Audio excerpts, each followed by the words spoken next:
ভাগ্যবতী। আসল ভাগ্যবতী নারী তো সেই হয়, যার স্বামীর রোজগার কম হওয়া সত্ত্বেও ভালোবাসা আর চরিত্রটা খাঁটি হয়। সো হ্যালো এভরিওয়ান, আসসালামু আলাইকুম। রায়ান লাইফস্টাইল ব্লগে আপনাদের স্বাগতম। দূরে কাছে, দেশ ও দেশের বাইরে এই মুহূর্তে আমার ভিডিওটি যে সকল ভাইরা আপুরা দেখছেন, আল্লাহ তাআলার কাছে সবার জন্য দোয়া করি। আল্লাহ তাআলা সবাইকে সুস্থ সবল রাখুক, ভালো রাখুক।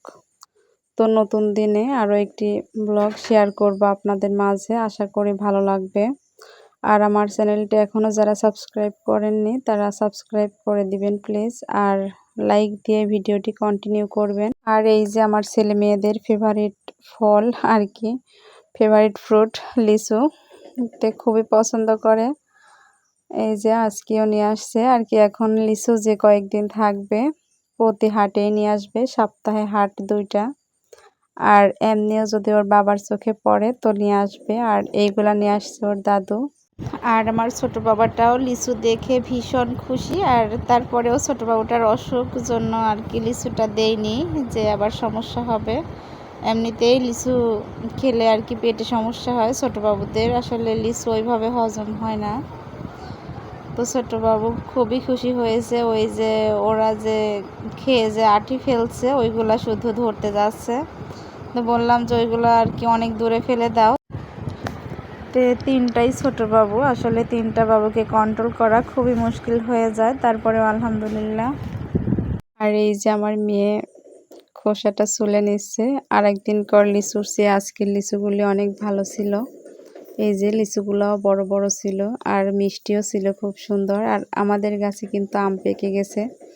আপনাদের সবার দাওয়াত রইল, পাবনা জেলায় এসে আম খেয়ে যাবেন।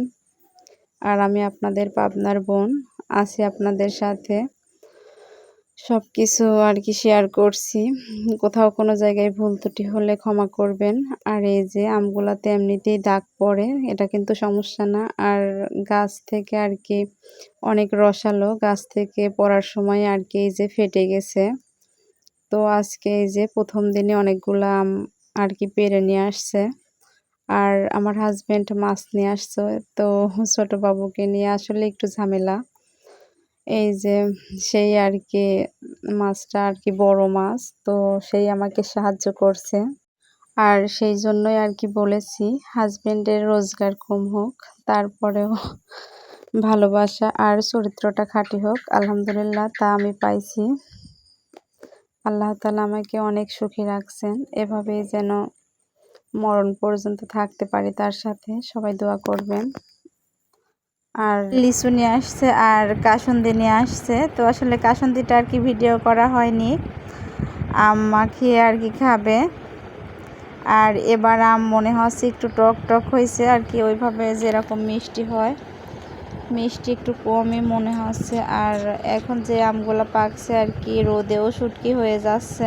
কাসুন্দি দিয়ে মাখিয়ে খেলে খুবই মজা লাগে। আর আমার ছেলে মেয়ে কাসুন্দি দিয়ে আম মাখানো খুবই পছন্দ করে।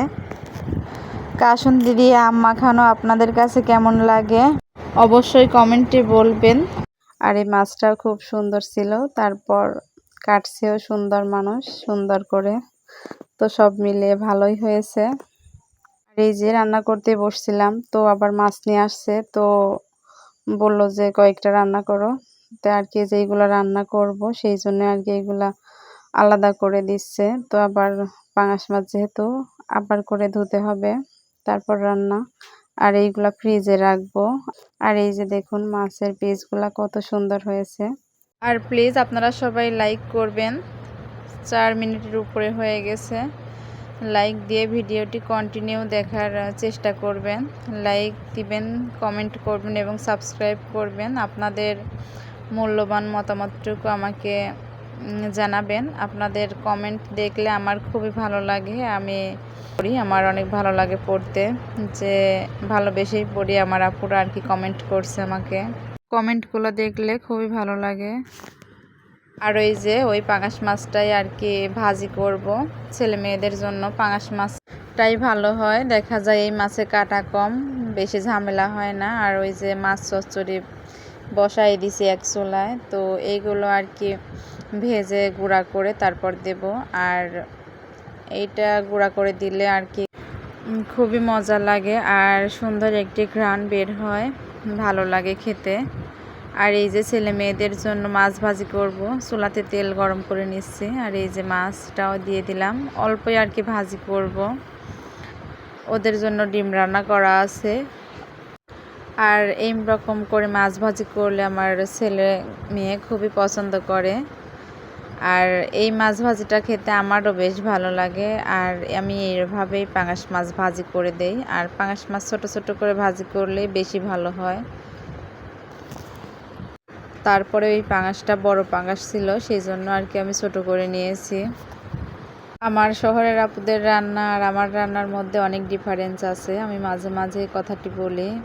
আসলে আমার আপুদের পরিবেশটা অন্যরকম আর আমার পরিবেশটা অন্যরকম। আমি যেহেতু গ্রামে থাকি, আর গ্রামের পরিবেশের সাথে শহরের পরিবেশের কোনো তুলনা হয় না। দেখা যায় যে আমার শহরের আপু ভালো ভালো চুলায়, কারেন্টের চুলায় রান্না করে।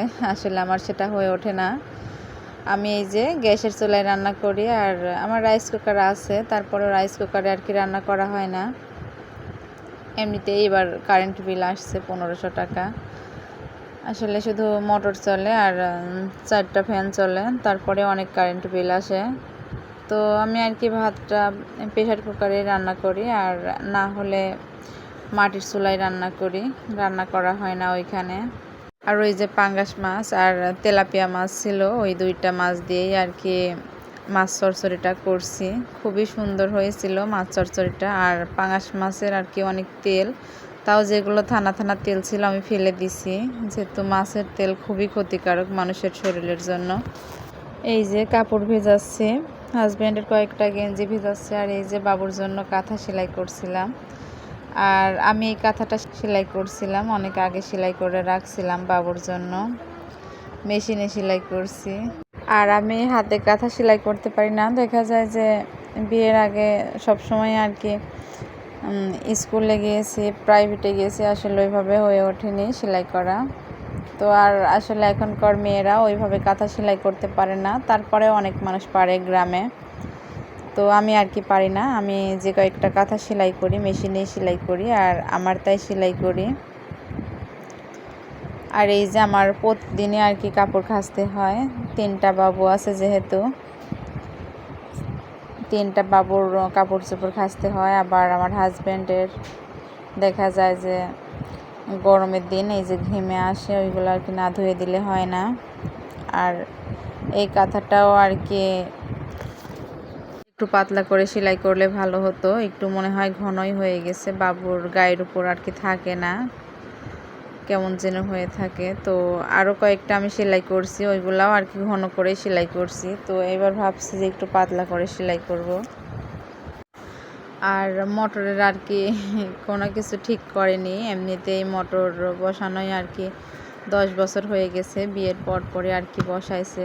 তো এখনও আর কি ওইভাবে ঠিক করে নাই, টাঙ্কি আর দিয়ে আর কি করে নাই, ঘর দিবে তো তখন একবার ইয়া করবে।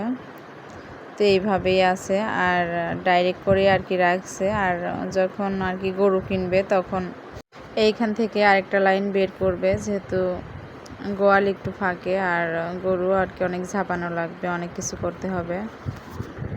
এই যে বাড়িতে কোথায় থেকে যেন বিড়ালের বাচ্চা নিয়ে আসছে, বিড়াল ছিল না বিড়াল, তো তারপরে দেখতেছি 3টা বাচ্চাকে নিয়ে চলে আসছে। আর আমার ছোট ছেলেটা তো এই বিড়ালের বাচ্চা দেখে আর কি খুবই খুশি হয়।